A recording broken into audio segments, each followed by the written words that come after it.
Hey, what's up, everybody? Welcome to the End Zone Oracle here with Glenn Ritter. Welcome to the show. It looks like we got a couple of people on already, so make sure you throw in some comments if you got some questions for us tonight. We're going to talk fantasy football for the next hour, and joining me here, as always, is my brother from another mother. We have the same last name, Josh Ritter. Anyway, so again, I'm a huge Minnesota Vikings fan, Minnesota sports fan, and you can find me on X, Gritter13, or on TikTok, IESR Minnesota. And Josh, why don't you tell everybody a little bit about yourself, the teams you follow, and how they can follow you on social media? Yeah, so I do not follow a city. I follow teams that I followed because I chose to follow them. So as you can see, I am a big fan of the completely pathetic Miami Dolphins football team, and as well as the two-time defending champion Florida Panthers. So you have that range of good and bad right now going on, as well as the Phoenix Suns and the Toronto Blue Jays, who are about to start their game out. Here in the background, I'll be watching that. So if you hear me yelling in the middle of the podcast, you know why.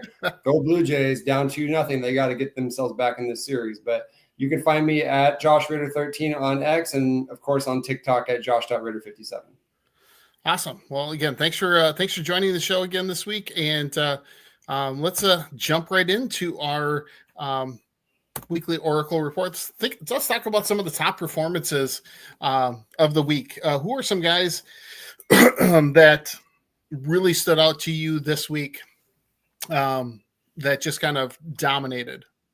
So I'm going to start at the running back position. And if you were in a league, and I think we'll talk about this a little later, that you thought you might have been out of it on Monday, or you thought you were safe on Monday, but you had Bijan Robinson in one of your matchups, that was a rough one, or a really good one, depending on the side you were on, because Bijan Robinson looks like the best running back in football right now. That man is on pace to hit a yardage record in the NFL right now through 6 weeks. So if he maintained this pace, he would have the yards scrimmage, not necessarily just rushing yards, but yards from scrimmage record in the NFL. Dominating the league right now, looks really confident, really strong. And a lot of times you don't see guys that translate their dominance in college to the pros. And it took a minute for Bijan, but man, he looks like the best player in football right now. Oh, absolutely. And yeah, that was fresh in my mind. Obviously, as we were talking before the show started, I had a pretty solid lead going into Monday night, still with Rome Odunze and Matt Prater going for my team, and ended up losing by a fairly solid margin on Monday night because of Bijan Robinson on the other team. So yeah, it was tough. I'll just say that. So, but also as a Vikings fan, I totally saw that happen in week 2 of the regular season when he went off for I think it was 125 rushing yards. I don't know how many receiving yards, but he just destroyed the Vikings defense that day. And we'll talk a little bit more about that as we go on too. But before I get into anything else here, just got Brian chiming in. Brian is our New England area insider for IE Sports Radio. And he also had Scadaboo on his bench last week, who Cam Scadaboo is one of the players that I have written down here on my sheet. He was phenomenal on Thursday night last week going against the Eagles. He absolutely destroyed them. He ran over everybody. He reminded me of an old school John Riggins to a certain extent. Like he just could not be stopped. He went from being do you start him, do you not, to you almost have to have him in your starting lineup every week because he is going to be fed the rock. No matter the team that they're playing against, he's going to be getting the ball, whether it's handoffs or catching passes out of the backfield with Jackson Dart. Those two are the future of Giants football going forward. So Yeah. I feel Brian's pain because I had Scatterboo on my bench in one of my leagues as well. And that was a league that I lost that I probably would have won if I had put him in. So I know how that feels. We should just dedicate this first segment of the show each week to like, okay, here's the mistakes that we made with our starting lineup because, I've got, again, I'll get to those a little bit later on in the show too. But some other ones that to me jumped out. Patrick Mahomes finally woke up this year. He had been really quiet all year long. And I feel like this is going to be the taking off point for the Kansas City Chiefs. They're getting Rashee Rice back this week and matching him with Xavier Worthy. And who else am I missing there? I know Tranquil gets a good number of carries or receptions. Juju Smith-Schuster. And obviously then they have Travis Kelce as well too. So that offense is really going to be stepping up as we go here. Couple other guys for me that jumped out that I thought did really well. Obviously, Kamani Vidal. We talked last week, like, okay, Hassan Haskins is going to be the first one to get that chance to carry the ball out of the for the Chargers against the Dolphins, who, if we look back at our predictions last week, Josh, you said Hassan Haskins start him if you've got him. He did get the start. Didn't do all that well to start out the game, and once Kamani Vidal got in, they started getting the ball, and he was,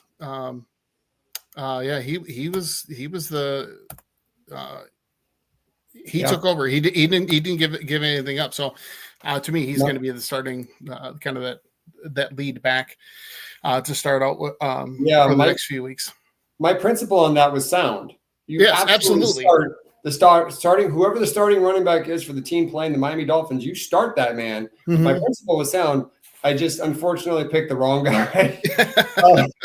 Sorry about that. Yeah, it happens though. I heard it was going to be Haskins, and Vidal had a really good first run, and it just kind of went down from there. Yeah. Well, and I think back to last year, that was one of the players that I think a lot of people were. Kind of created some excitement around the Chargers. Was Kamani Vidal, and this year he finally got his chance, and he's taking advantage of it. So, obviously we talked about Rico Dowdle. Had a huge week again. Again, sitting on my bench and because I picked him up because he was available in a couple of my leagues, and had him sitting on the bench, and that was not necessarily a good option. So again, that's another one of those players. If you've got a running back going against the Dallas Cowboys, probably a similar situation where you can put them in your starting lineup. It's playing the matchups of which bad defense do you want your players playing against. Some other ones, Drake London, who actually I had in one of my leagues, had a really big week on Monday night, so that helped me get a win in one of my leagues. Let's see who else. Pickens is becoming one of the more consistent wide receivers in the NFL week to week. I know the Dallas Cowboys aren't very good, but pretty much every big play the Dallas Cowboys make is being made by Pickens right now. Yeah, absolutely. And that's, so let's see, Brian just chimed in. I wonder how he does when Hubbard comes back. I keep him on the bench. I would keep running out Dowdle right now. Yeah. Well, and that's the thing is like, Chuba Hubbard was fantastic last year. Yeah. So do you make that switch if you're the Carolina Panthers? Do you ride the hot hand, or do you go to a timeshare? That's what I worry about, because if you have a timeshare in fantasy football, neither player is worth starting. So unless one of them gets hurt, then you can start the other one. Let's see. Jackson Smith and Jigba was another huge player this past week. Yeah. Go ahead. Yeah. I was going to say, to answer Brian's question, at this point, if I'm the Panthers, I'm not giving Dowdle more than less than 15 carries.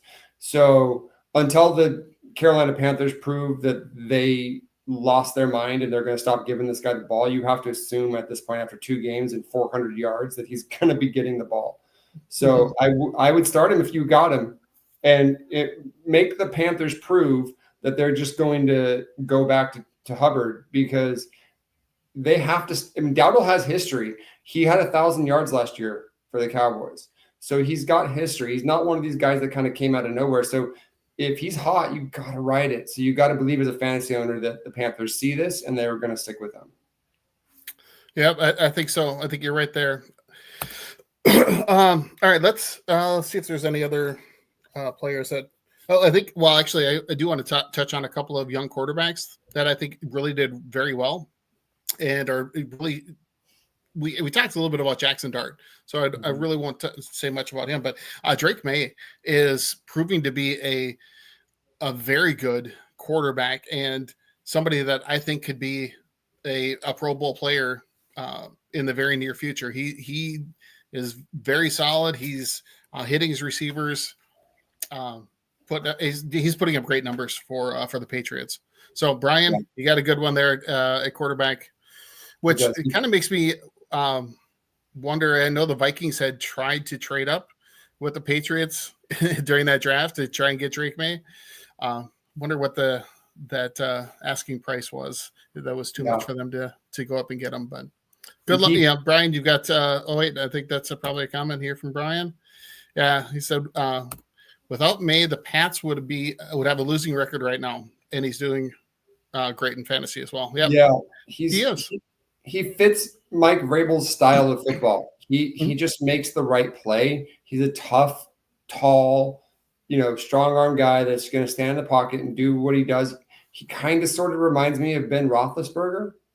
And it kind of fits that same mold as Mike Tomlin and Mike Vrabel. Like, I hate to say it, I don't want to say it as a Dolphins fan, but that Patriots team is just tough, and they're no longer beating themselves, which is where the Patriots always struggled in the post Tom Brady era, was they were beating themselves. They're not doing that anymore, and you see what's happening.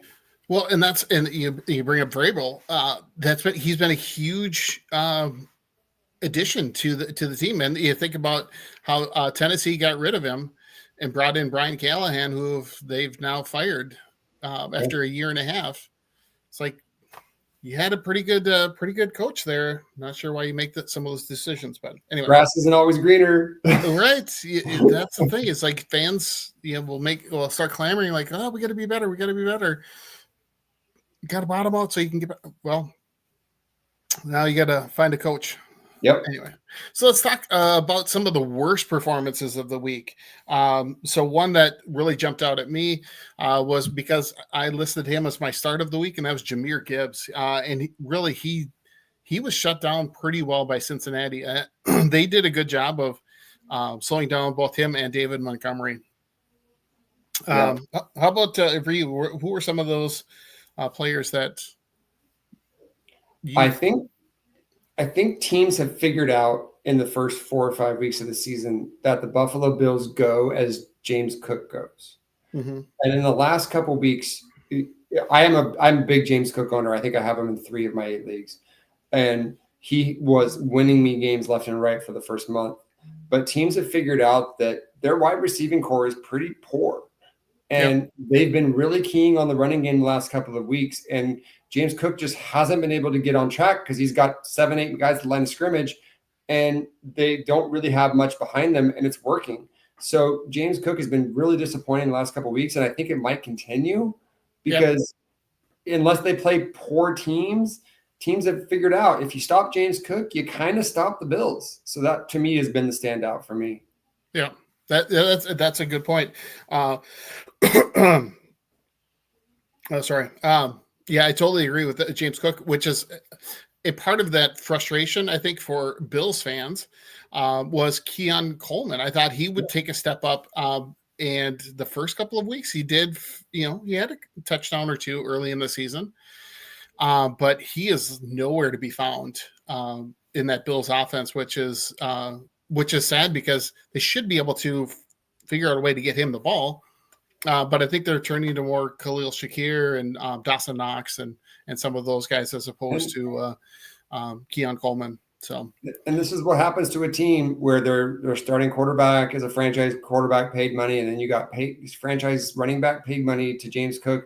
You have to make decisions, and their wide receiving core is just not good enough. It really isn't. Mm-hmm. And sometimes you can make that work, and Josh Allen will find a way to win 11 or 12 games this year. Don't get me wrong, but their receiving core is not to be feared. Right.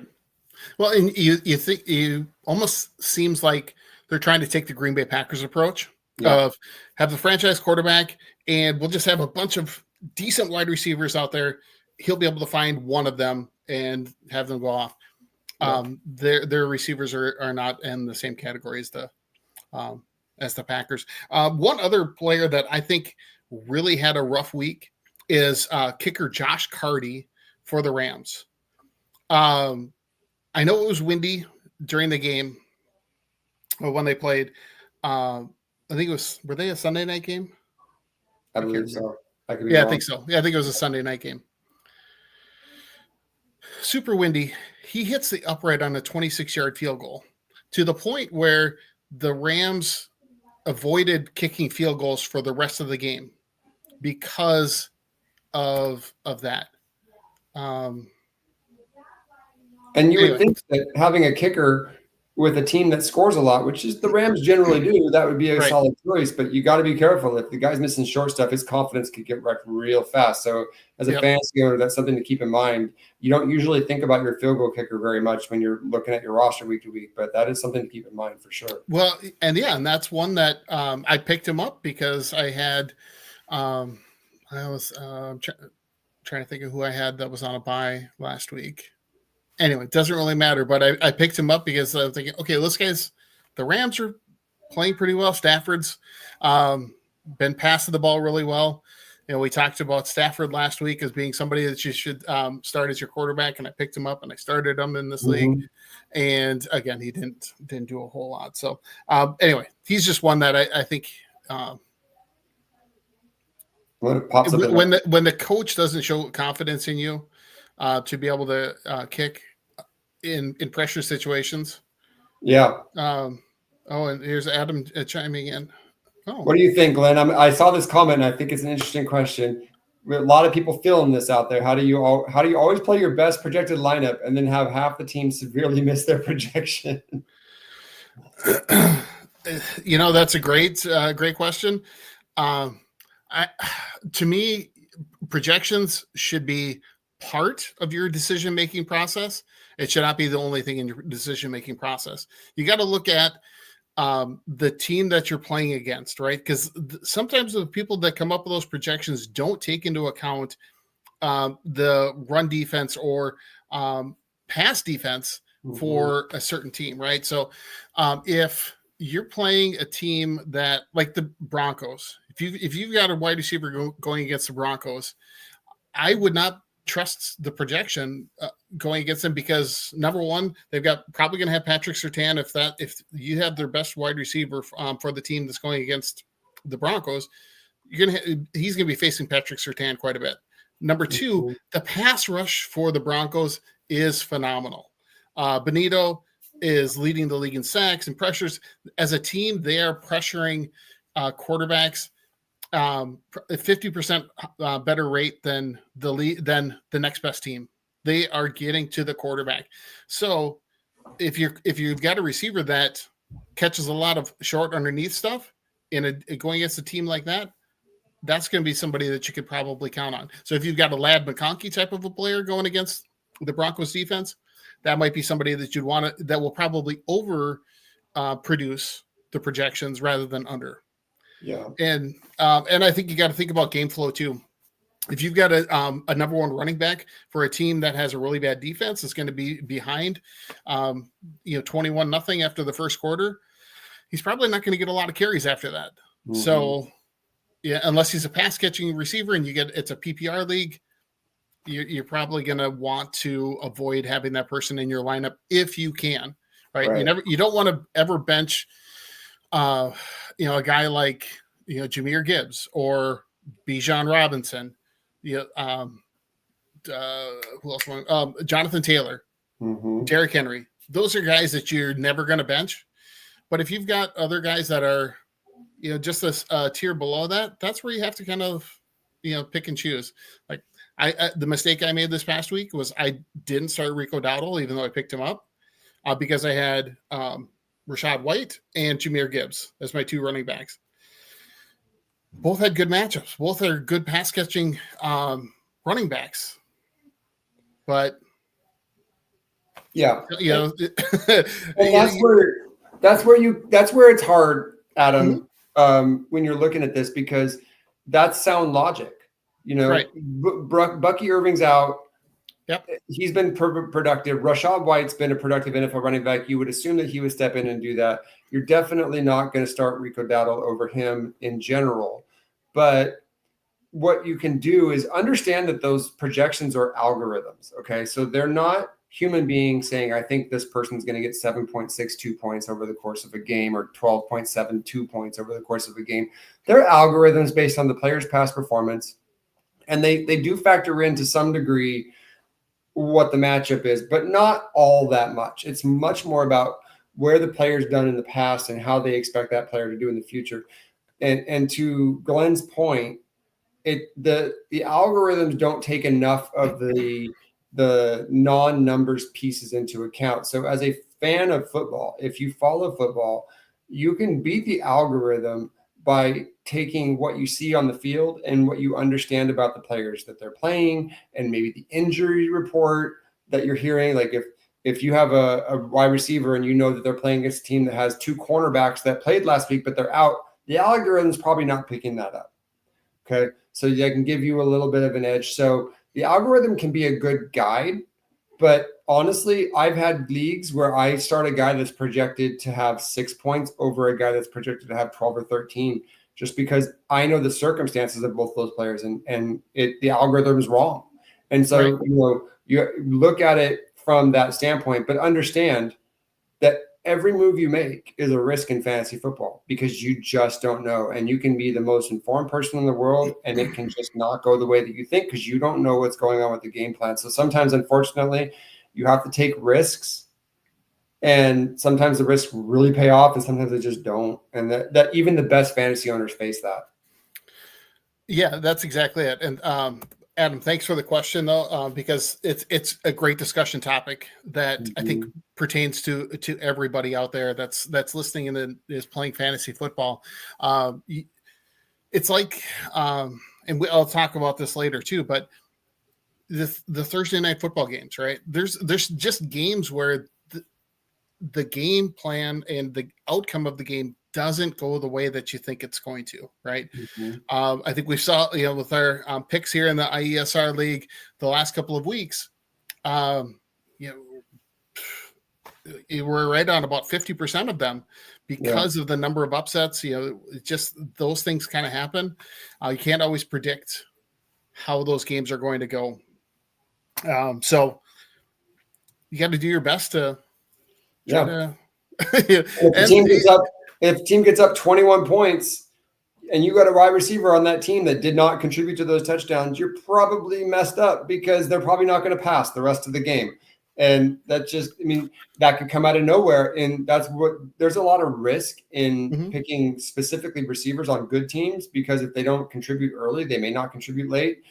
Right. The fantasy, really, you have to think differently about teams. Like, if you got a quarterback on a bad team, but he throws a lot of yards, that you might think that the quarterback sucks. But ultimately, from a fantasy perspective, they probably don't. So it is hard to change your brain from, as a fan of football, thinking about good and bad team versus whatever. It's totally different in fantasy football. Yeah, and that's a great point. So let's see here. There's another comment. Yeah. Brian chimes in. Yeah, receivers in a blowout matchups are tough. That's exactly it. You sometimes you just don't know. Well, there was one point I was going to make about that though too, and I lost it. Oh, dang it! Maybe it'll come back. It'll come back to you.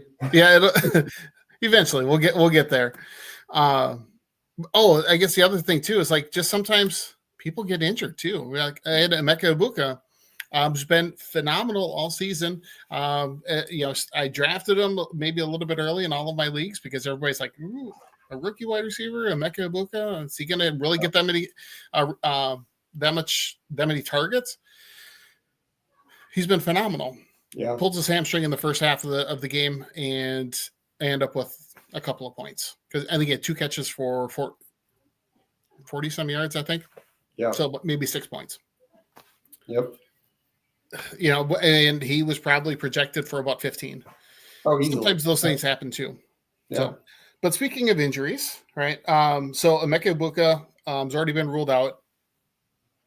So with that, who do you expect to pick up some of that receiving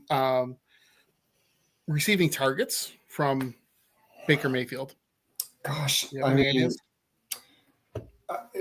I mean, I'm a Ducks fan, so I would love to say it's Tez Johnson, and I'm hoping he gets more targets. I wouldn't start him right now. I'd wait and see. Yep. I'd look outside of the Buccaneers really for my fantasy production right now because they don't really have another guy that you can trust to put in your lineup right now. I would kind of keep an eye on it, but it might not especially if you have a league where he's available. Tez is somebody that I'd kind of keep and see. And if you got a really deep league where you got to start some guys that maybe aren't expected to do a ton, like maybe a 16-team league, Tez is not a bad option. He's been pretty solid, and someone's going to pick up that slack. So could it be Tez? Maybe. Yeah. The other name that I would think about too is Sterling Shepard. Yeah. He's a veteran receiver. He's gotten a few looks already this season. Anyway, just not sure, but yeah, I did have Tez Johnson as a guy that I would try to pick up because Sterling Shepard probably isn't available in most leagues unless it's a smaller league. Yeah. But if you're in a 12, 14 team league, yeah, definitely pick up Tez Johnson, put him on your bench, and just see how it all plays out here over the next couple of weeks. Because Baker Mayfield is playing at an MVP level right now too. So yeah. Let's see some other injury updates.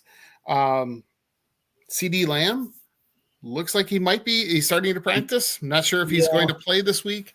He's coming off that sprained ankle.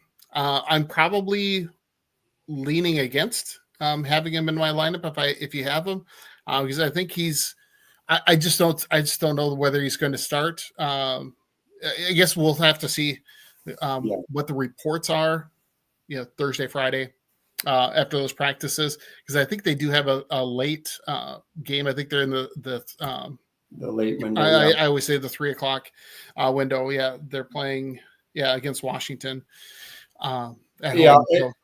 Unless you've got major buy issues at your wide receiver position and you just don't have anybody that you trust, I would stay away from that for a week. So I just make sure that he's actually back before you start him. Yeah, I agree. So leaning towards some of those other guys. You obviously have been making do with other receivers during that time, so hopefully, because I think that's going to be a tough one in one of my leagues. Excuse me. Sorry about that, everybody. So I do think keeping him on the bench. One guy that you might have had on your roster that is coming back this week is Rashee Rice.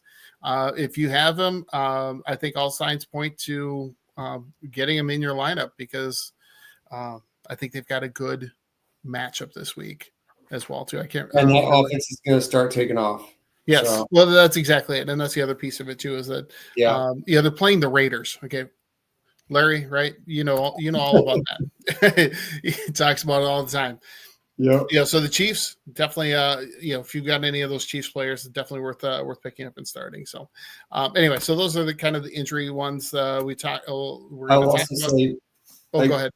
As an owner of Lamar Jackson, I'm starting to get a little worried that hamstring is not getting better very fast, and that's almost becoming a panic thing for me as a Lamar Jackson owner. I have him in a few leagues, and I don't know, like at what point do the Ravens get so far out of this that they start talking about shutting him down?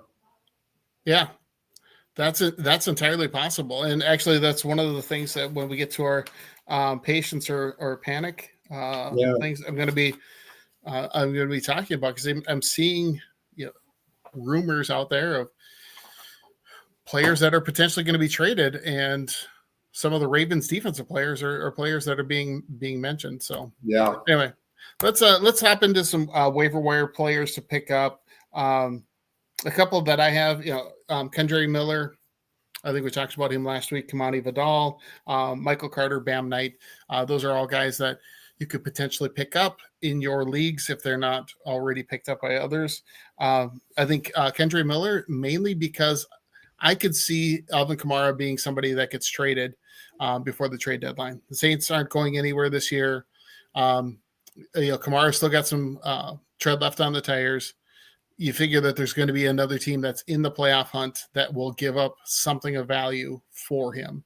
So I could see that being a player that then would obviously step into that number one role. And he's actually been taking a number of carries away from Kamara already. Yeah. He's someone that I said to give patience to Kamara, but you're right. I think as a guy who's been a fan of Kamara's game for several years, and have had him in a ton of my leagues just because I think he's just a really good player, I'm kind of rooting for him to get traded to a contender and have those kinds of touches. So if you've got Kamara and you're a little frustrated that he's gotten not as much workload, hang on to him. Okay. Yep. Do not let him go, because if he gets to a team that needs, like Tampa Bay, if they don't feel comfortable with their backup to Bucky and Bucky's injury lingers, like, could they get him? Like, he would be amazing in that offense. There's teams out there that could really use a running back like Kamara, and I would love that. And it would open that up for Kendre Miller. And yeah, if you've picked him up over the last few weeks because he had that big game a couple weeks ago, definitely stash him. Don't cut him, because if Kamara gets traded, there's going to be a lot of fantasy points out there for a team that has no reason not to play all their young guys, right? Right. That's exactly it. Yep. All right. Some other guys that I think you probably want to look at picking up potentially. Samaje Perine in Cincinnati. I think he's taking over a much bigger role with Chase Brown. Has just been a huge disappointment this year after how successful he finished last year. Really disappointing to see, but especially for those that drafted Chase Brown and potentially dropped Chase Brown. Anyway, Brian Robinson. Obviously, if you've got Christian McCaffrey, you need to have Brian Robinson on your roster, and then Ray Davis, to go along with your James Cook comparison there, or player that you talked about. I think he's somebody that if James Cook just continually gets beat up. Oh, and here's Brian chiming in. Yeah, you're high on Chase Brown. Yes, we all were. So was I. Everybody that knows anything about fantasy football was like, okay, if he did this last year with T. Higgins and Jamar Chase on the outside, Joe Burrow in the center, he's going to be able to run, because there's going to have a 6 to 7 man box to run through, and he'll be able to do that. But once Joe Burrow got hurt, the offensive line isn't playing very well. Yeah, it hasn't worked out. And surprisingly enough, Joe Flacco has stepped in and has been a decent replacement for Joe Burrow here. So it just shows how good Joe Burrow was. That without him, this offense fell apart. It was like the Colts without Peyton Manning when he got hurt. It's just Joe Burrow made the entire thing go. And outside of Jamar Chase, none of these guys are probably as good as we thought they were, just because they don't have that guy at the top that's just making everything go. And I wouldn't pick up Samaje, to be honest. Like, I don't think that offense has any juice without Joe Burrow. I just wouldn't trust it, except for Jamar Chase. I wouldn't trust any of them. Mm-hmm. Yeah. Samaje Perine would only have a value in a specific type of league. Like if you're in a really deep, or like a 16 team league and it's a PPR, he could potentially fill in as a bye week flex, possibly, because I think he will probably catch 3 or 4 passes a week, and have another 3 or 4, 5 carries for 15 yards or so. And I'll give you this. Joe Flacco's smart. right? Yep. So if you pay attention to the Bengals over the next couple of weeks as he develops into this system, he's going to find somebody outside of Jamar Chase that's kind of like his go-to guy. And if that becomes Samaje, then he has value. So if you have a deep league, you can stash him. I would not even come close to starting him. But if he becomes that guy that Joe Flacco does a lot of dump off passes out of the backfield to, so he's getting 5 or 6 catches a game for 45 yards, then you're getting 10 points a game out of him. That might be somebody you look to, because Joe Flacco is going to find some sort of second option to Jamar Chase. He's that good of a quarterback, so he'll figure it out. Awesome. Yeah. All right. Let's take a quick break here. We'll come back in just a couple of minutes. You're watching the End Zone Oracle here on IE Sports Radio, your direct feed for all that is sports.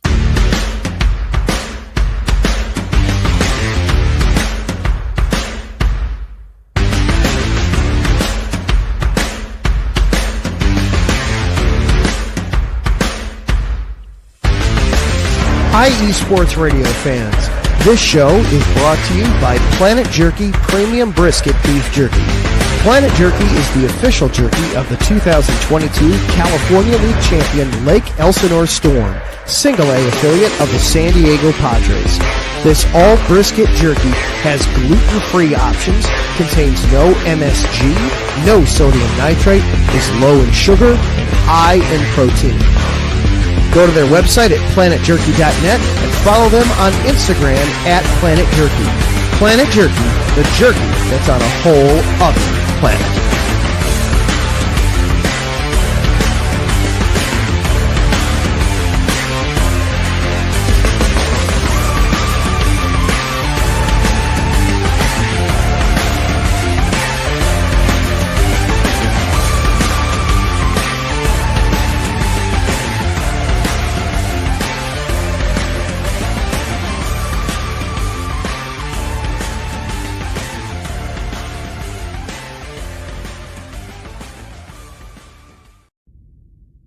Rise and shine.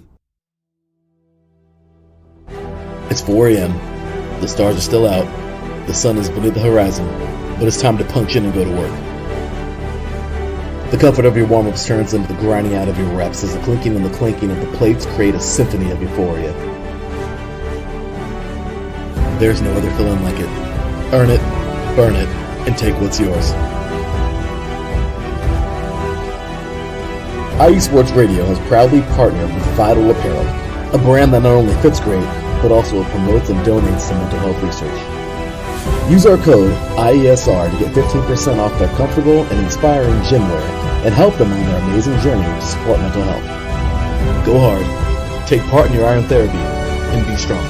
Because when your mental health is as strong as you are, there's no telling how far you'll go.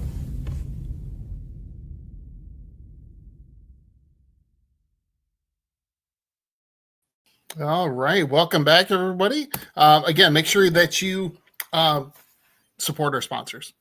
Planet Jerky, Premium Brisket Beef Jerky. Absolutely fantastic product. If you haven't tried it yet, order some. Go online. It is delicious. Great source of protein. No fillers. Just really high-quality stuff. And then the Vital Apparel. If you need some workout gear, check out their site.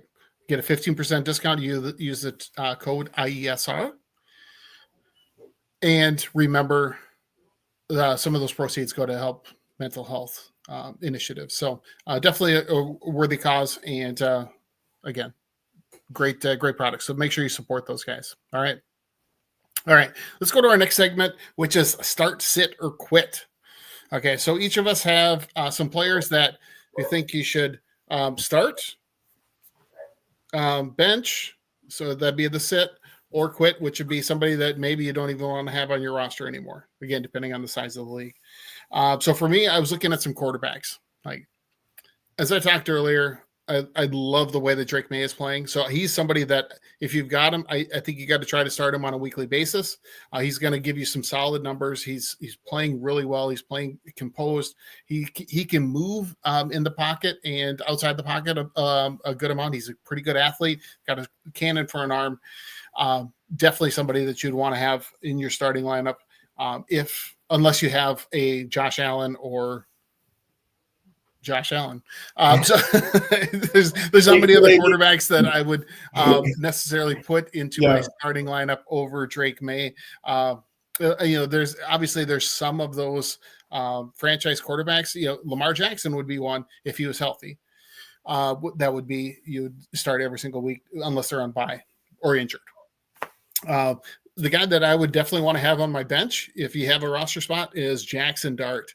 The way that he played, the way that he carries himself in New York, he just has a presence about him. Watching him play, so and he's again super athletic. He is not playing like a rookie. The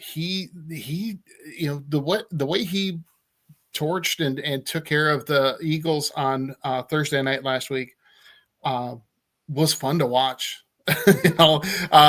I'm just not an Eagles fan, but that's all right. But anyway, so he's definitely somebody that you want to have on your bench to be able to start in case of an injury or bye week, or potentially based on the matchup.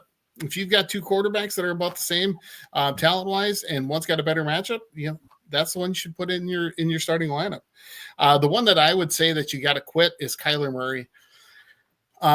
He just hasn't taken that next step in his career like we all thought he was going to. Drafted first overall. He was decent last year. He thought, okay, well, he's going to be able to at least get your points running the ball, but he's not doing that. They didn't start him last week. I'm not sure. I don't think he was injured. I think it was just we're going to go with Jacoby Brissett as a quarterback, and just not sure why. But if the Cardinals head coach doesn't want to start him, I'm not sure that you're going to want to have him on your roster. Josh, how about you? You got to start, sit, quit for us? I do, but I will say that's a solid list. But I would even be more high on Jackson Dart. I'll pat myself on the back here.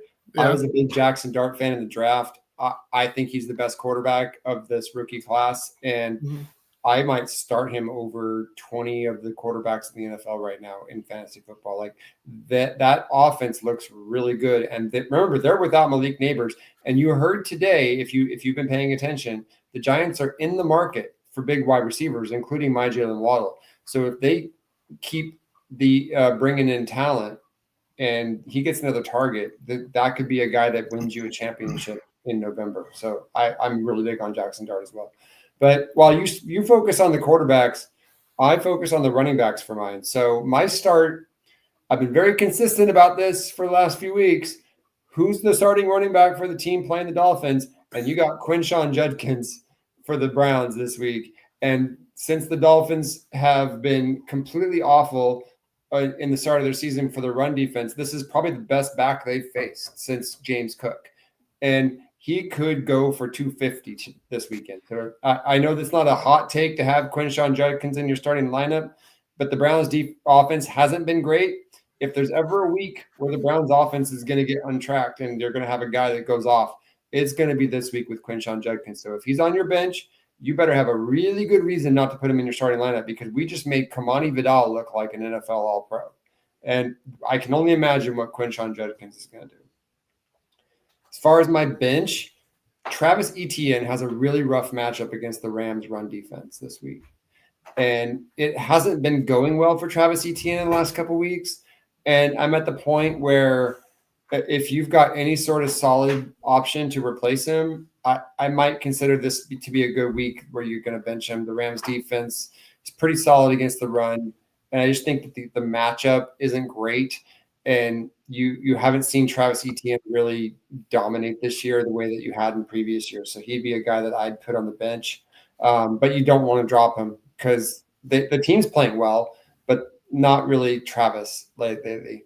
And then who am I giving up on?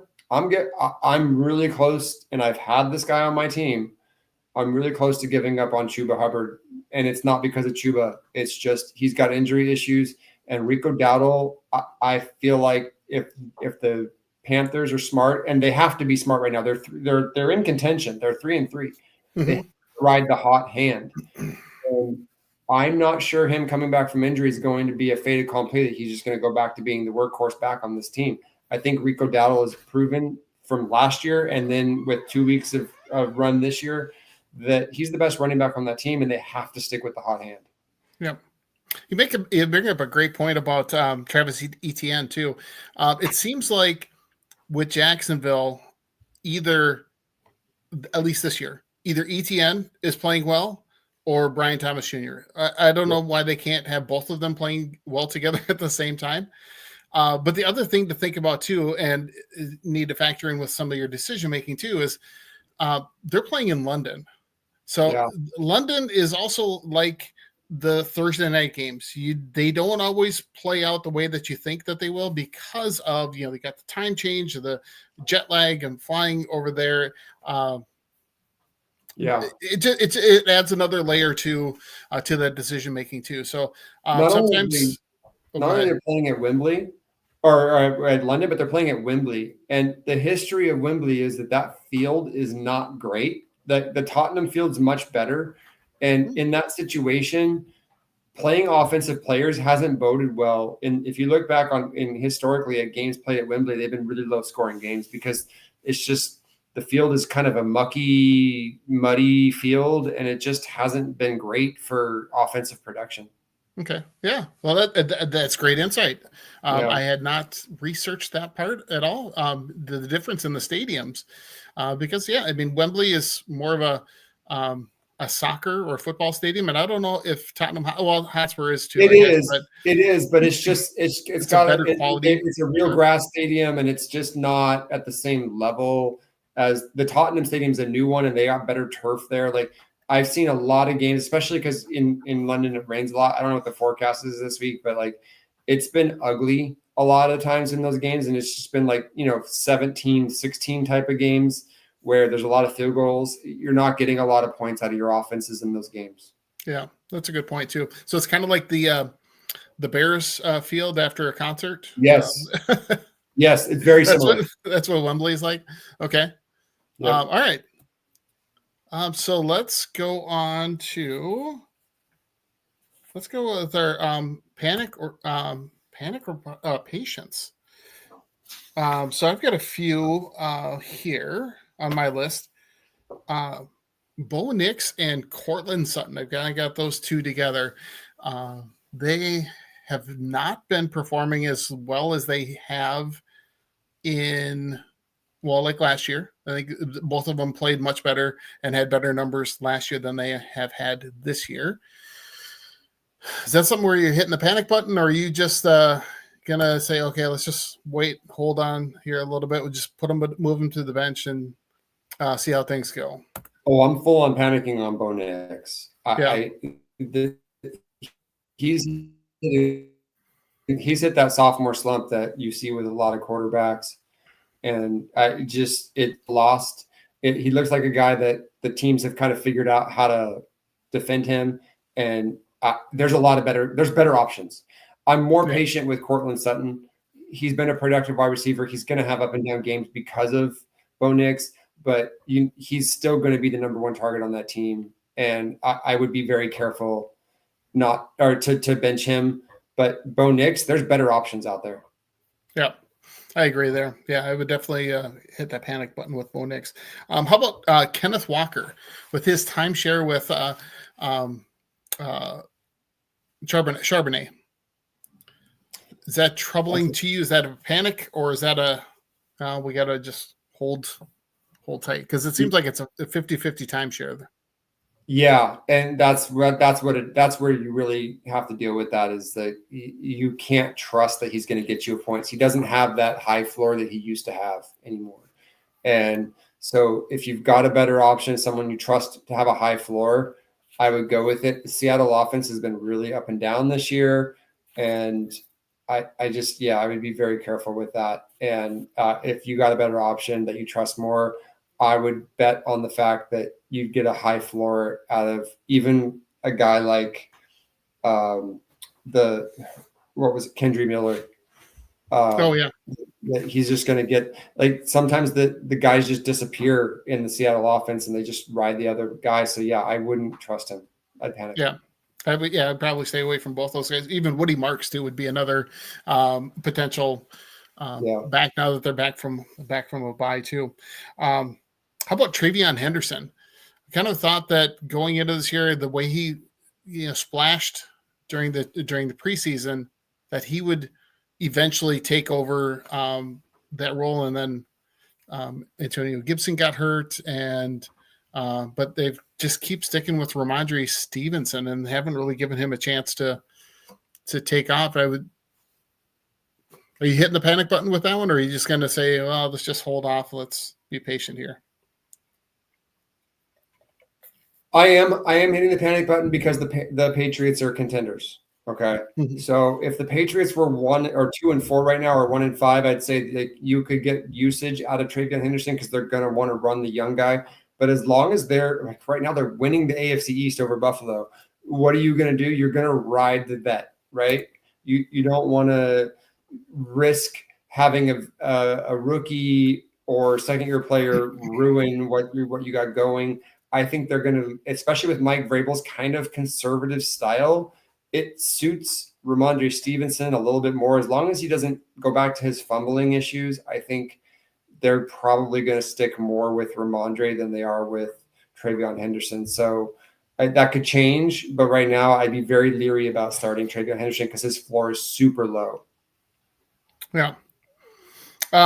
So one more that I want to throw out there too, and I talked about this a little bit earlier, just the Ravens defense.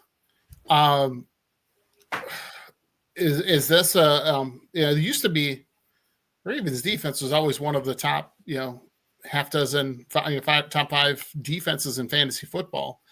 But this year they seem to be at the bottom of pretty much every defensive category. Part of it's injuries, but I can't imagine anybody still having the Baltimore defense on their rosters, but normally we don't talk about defenses here much, but this one just seems to be one that I think would be worth the conversation.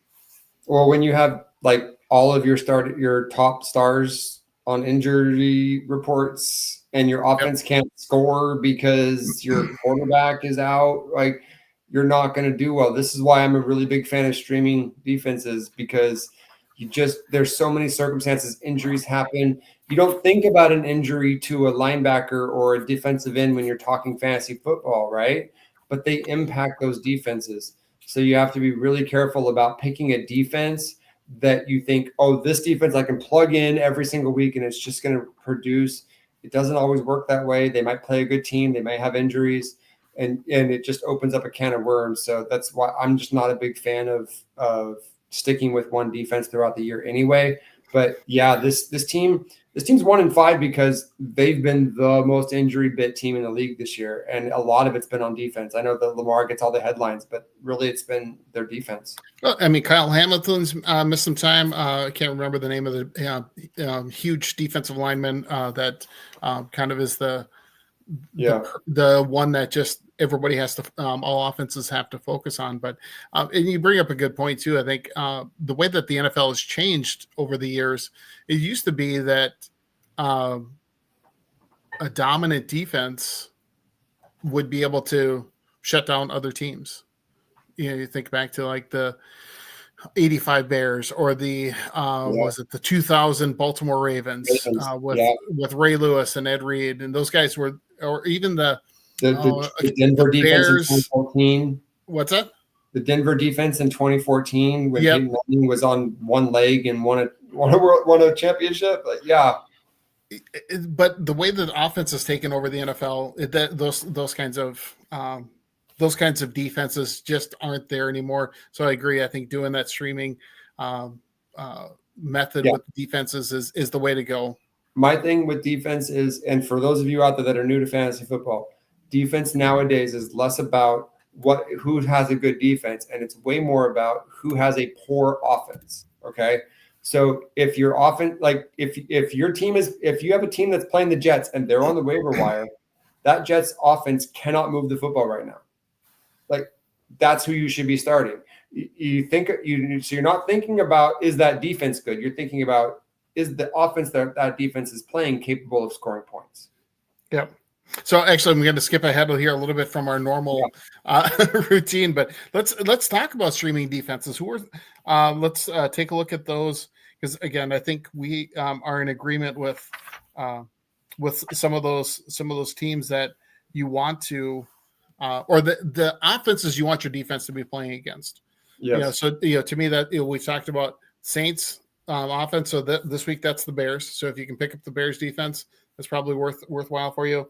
You talked about the Jets. They're playing Carolina, so Carolina's defense, and then Cincinnati's offense is the third one.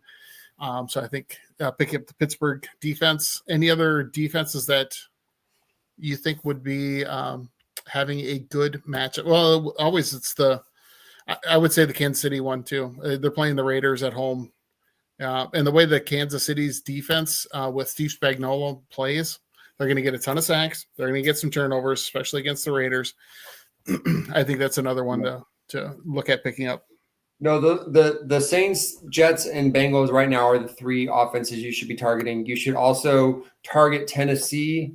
I don't know who they're playing this week, but Tennessee's an exception this week because there's an absolute law in football that the team that fires a head coach plays well the first week. So stay away from whoever plays Tennessee this week. But and that's the Patriots. Right. But in a couple weeks, when that whole thing wears off, Tennessee's another team to keep an eye on because they're a mess right now. But I will say, if you want to pick one other team, even though they've been scoring well, and I will actually say like the Dolphins offense has been scoring well, that there's an opportunity for a lot of cheap sack points for if you're going to want to pick up the Browns defense against the Dolphins, because that defensive line for the Browns is a beast and the offensive line for the Dolphins is awful. So while the Dolphins do score points, and I think they will score some points, you might get a couple Tua picks. He had 3 picks last week, and you'll probably get 3 or 4 sacks at least. So you can offset the fact that the Dolphins will probably score in the mid-20s by the fact that you're going to get a few points for sacks and a couple turnovers at least. Yeah, that's a great point. Those are some great points. And it depends on the scoring for your defensive leagues, right? If you get points based on the number of points your defense gives up, then Cleveland maybe not as high because, again, the amount of points that the Dolphins will likely score. But if it's mainly turnovers and sacks, that's definitely a team to target. Thanks. How about let's talk about some of our favorite matchups of the weekend. Who are some of the teams that you think have really good matchups offensively, and vice versa? Some of them. Yeah, so I actually like one that you said, so I'll let you talk about it. But you had the Colts passing offense versus the Chargers. The Dolphins really kind of owned the Chargers from a passing perspective last week and did really well. So you want to talk a little bit about that one? The Chargers defense has been playing really, really well. So that's one that I would not start. Oh, I had that backwards. I'm sorry. I read that wrong. Really? Okay. So you think that the Colts offense will, or the Daniel Jones will be able to pass on the, I do. I think that the Dolphins actually got a fair amount of open throws against the Chargers last week, and while they've been playing well, I really like the Colts passing offense a lot. Oh, okay. So all right. Well, a little bit of a disagreement there, but that's okay. Yeah. It's funny. I read that wrong. It was one of my favorite ones. I think the highest scoring game of the week is probably going to be Washington against Dallas. I think both teams are going to be putting up a bunch of points, but I think Washington is going to really be able to move the ball against Dallas. Yeah, I said that. Washington's going to be able to move the ball against Dallas, and I think Dallas is going to, they've been a pretty solid offense lately. So I think there's going to be a lot of points to be scored in that game. Jaden Daniels looked really good last week, so he seems like he's recovered well from his injury. So and I think I'm facing him in 2 leagues, so I'll be talking about my losses next week with that situation. Another one that I think would be one to avoid And I didn't have this on the little prep sheet, but I wrote it down later. And it kind of goes against your Jackson Dart idea, because I think Denver's defense is really good. And so this is a week where I would not start Jackson Dart. Cam Scatterbo, yes. I think he's an every week starter. But the Giants' passing offense, I think, is going to be pretty limited because of that Denver defense. They just look really solid right now, and I just don't see how you can try to trust a rookie quarterback going against that defense. I actually agree with you. The Denver defense, that I hadn't seen that matchup, but yeah, that's a tough matchup, and they're obviously, with a rookie quarterback, you have to be careful with the matchups, and that defense is very good. So yeah, if you have a better option at quarterback from a matchup standpoint, you definitely want to start him over Jackson Dart. I'm with you on that. Yeah. All right. So let's go to. Let's see. Let's do our fantasy fortune teller here. So let's talk about our starts of the week. All right. So for me, my start of the week is going to be Saquon Barkley. I think this is the week that he gets right. He's been having a few down weeks recently. The whole Philadelphia offense, obviously, they couldn't do much against the Giants, but I think back to week 2 when Bijan Robinson was able to run all over the Vikings defense. I don't know that anything has changed with the way that the run defense is set up for the Vikings. And as a Vikings fan, that really kills me. But unless Blake Cashman's back, but I just don't see it. I think that they have been very susceptible to the run. And Saquon Barkley and Bijan Robinson are very similar players. They both are immensely talented. They can catch passes out of the backfield, and they can run between the tackles. They can run outside, everywhere. And the Vikings run defense has been, again, susceptible. Even though I think ratings wise, they've been pretty good, but I think it's been more the matchups that they've had. So I think that Saquon Barkley is really going to have a good week this week. Yeah, I agree. You have the worst timing for your team to face the Eagles. It's yes, 2 straight losses. This team is too good to continue to slide. That is a hard matchup for Minnesota right now. Yep. So, fun fact, by the way, the only time I've been to a East Coast non-Dolphins game was in, I think it was 2014 or no, 2017 or 18, was the Minnesota Eagles in Philly against the Eagles. My son was an Eagles fan at the time. He was about 10 years old, and Minnie beat Philadelphia in Philly. So I've actually been to an Eagles-Vikings game.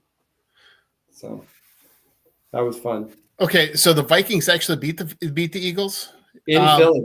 In Philly. Okay, because I was thinking that it was maybe the NFC Championship game, but that it wouldn't have been that because they got rolled in that game. Yeah, after the late September, early October of I think 2017 or 2018, one of those years. My son was about 10 years old. And he was an Eagles fan at the time, and we enticed him to lose a little bit of weight when he was getting a little chubby. With going to an Eagles game, and we were able to get that. He was able to do that, and so we went to an Eagles game, and they lost, but it was against the Vikings. So I've actually been to a Vikings Eagles game. Interesting. Okay, cool. Yeah. All right. So, but my start of the week, you've already heard it, but I'm going to double down on it. It's Quinshon Judkins. Yeah. Give me the running back of the team that's playing against the Dolphins right now, because I guarantee you they're going to get 100 yards and at least one tutty. Yeah. Yeah, that's a great pick. I wish I had him in any of my leagues, but I did not draft him, unfortunately. But that's the way things happens. go. Yep. Yeah. All right. So I think. Oh, let's quickly let's do our little shout out here at the end, just to go through a little closing here. So for me, well, actually, you know what? There's a couple of things I do want to touch on.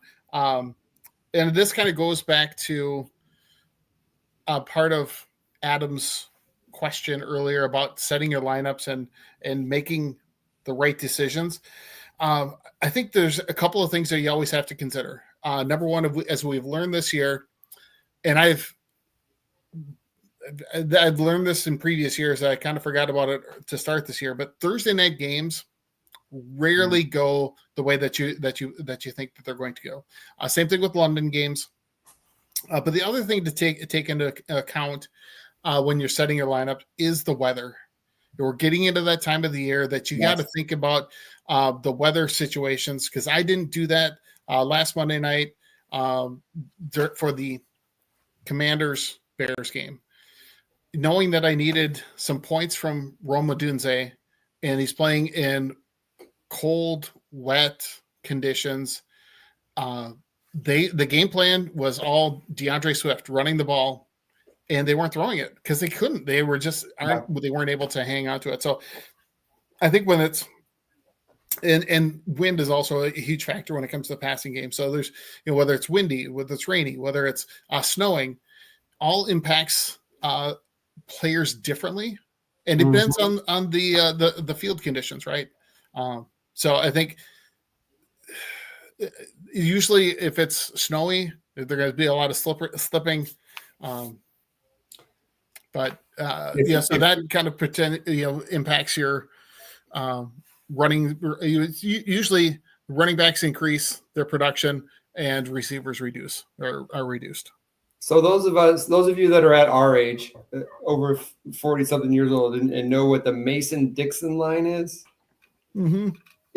if that team is playing outdoors over the Mason-Dixon line, starting in about a week or two, when that weather turns cold, and you're debating whether to play that guy or a guy that's either playing in a dome or playing below the Mason-Dixon line, you know who to play. Yeah, exactly. And because those games doesn't mean that it's always going to work, but you're at a 65-35, 70-30 kind of deal where you're probably making the right decision if you get a guy that's playing indoors, or you're playing a guy that's playing in a warmer climate. Okay, especially when it comes to kickers. Yeah, kickers are huge. Receivers.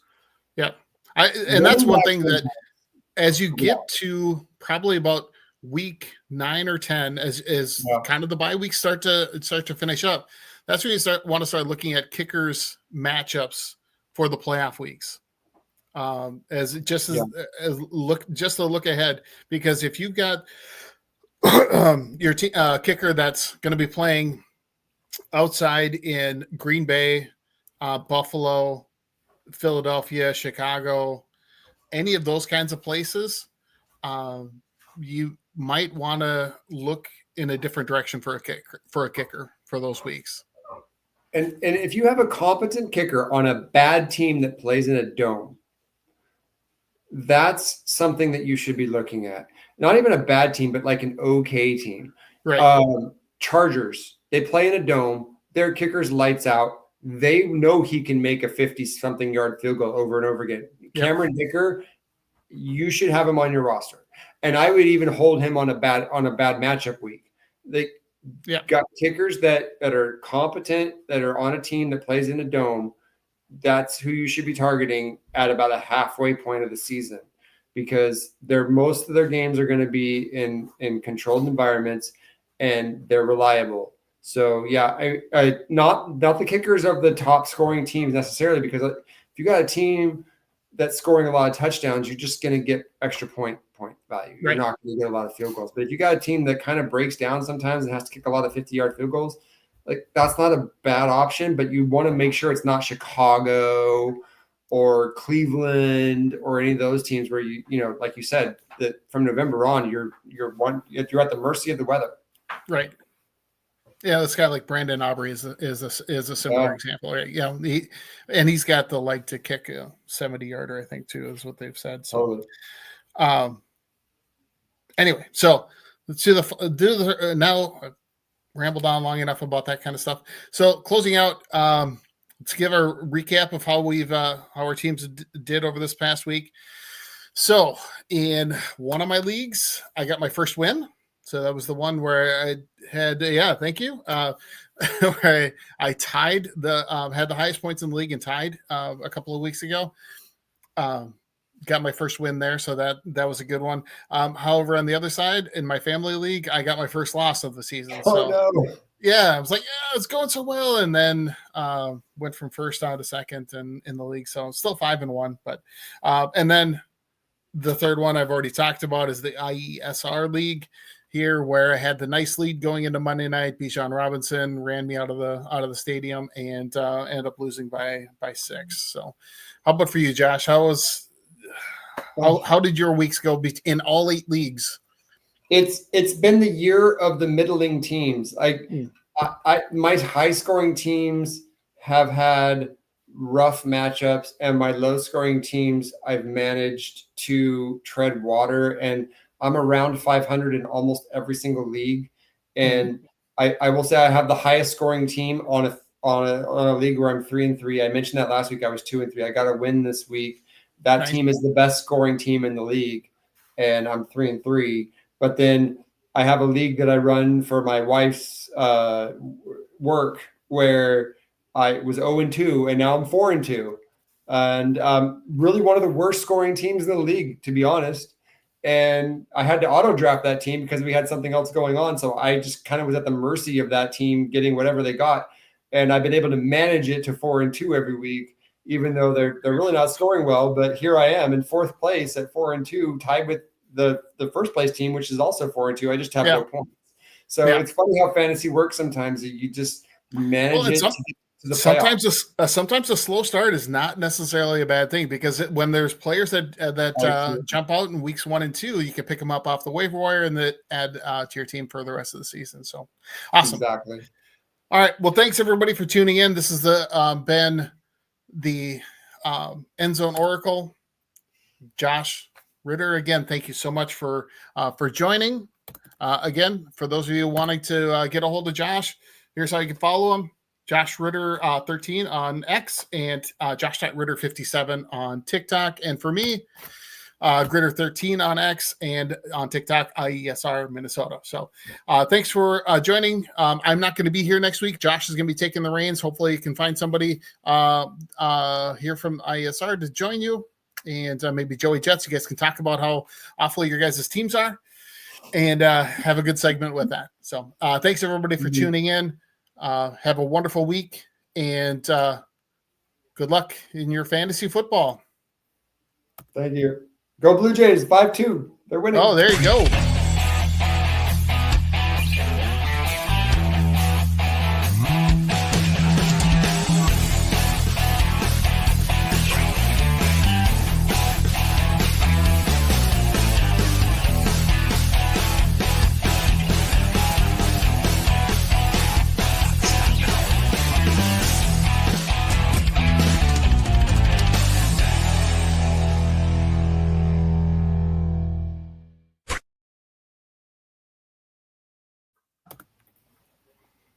Good show.